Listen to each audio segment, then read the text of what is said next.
You are looking at Julian's pronunciation guide, where we look at how to pronounce better some of the most mispronounced words in the world, like this other curious word. But how do you say what you're looking for today?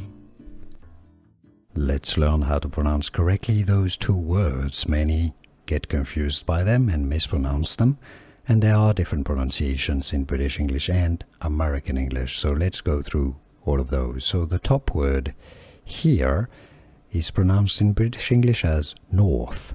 North. Okay, the R is pretty much silent in British English in the UK, north, while the Americans say it as north. North. The R is a bit more pronounced in American English, north. Now, the bottom word is pronounced in British English as northern. Northern. Okay, the R, just ignore the R. It's not then, it's dun. Okay, northern.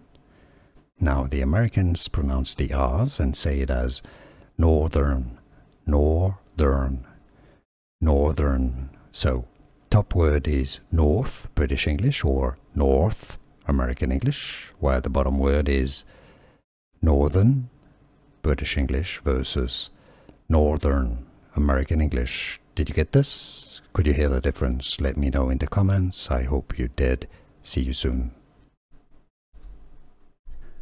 Here are more videos on how to pronounce more confusing words and names too many mispronounced. Like this video if you found it useful. I appreciate your support. I'll see you soon and thanks for watching.